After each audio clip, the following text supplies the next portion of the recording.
separate vacations, going separate places, and traveling separately. President Obama heading to an exclusive Florida golf course to take lessons from Tiger Woods' former coach.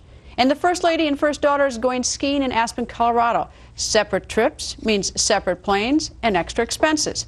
So how much are the Obamas' weekend trips going to cost you, the taxpayers? Washington Examiner chief political correspondent Byron York joins us. Byron, I know you don't have the exact number, but can you give me sort of an overview of what it means when we're paying? Are we paying for these things twice? Yeah, it cost a lot. Air Force One cost about $180,000 an hour to operate.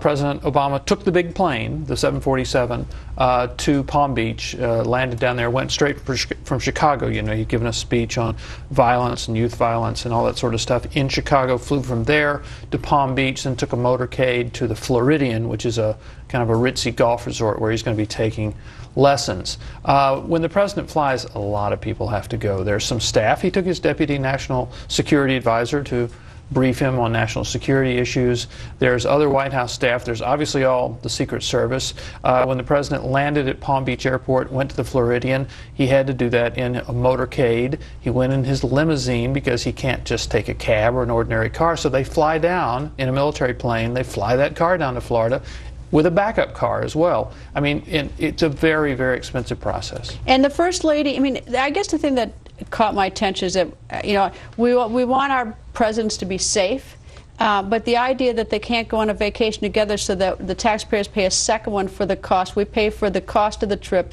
to Colorado, or a good bit of it, and she doesn't have the limousine that I assume that the president has, but she has, you know, a very expensive travel because she is the First Lady.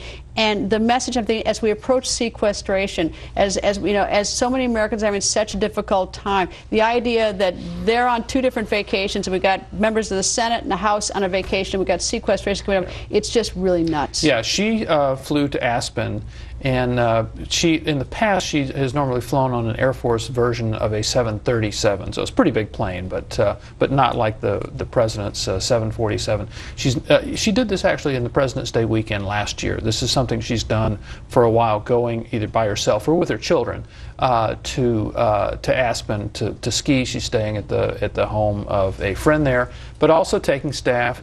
Also has Secret Service protection, and also has motorcade. I don't think most Americans, I mean, some Americans might not like the idea that they have a vacation so soon again, but all our presidents do take vacations. Well, they were in Hawaii until January 6th, and it's February 15th now. Yeah, I understand that. It's just the idea. It's like, in my wildest dreams, it's not the message. If I were president, I would send the American people in these tough times. When I'm talking about how sequestration may mean cuts of lots of jobs, I also, though, if I were in the Senate and the House, I wouldn't be taking a vacation and telling everybody we're about to go off some cliff.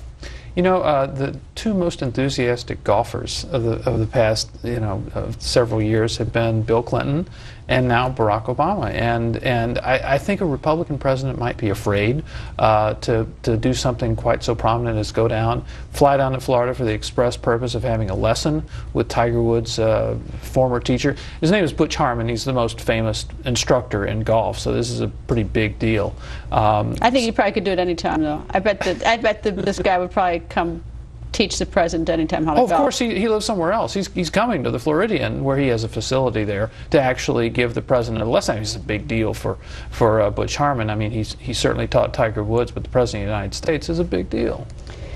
Byron, thank you. Thank you. Lucky American people. So.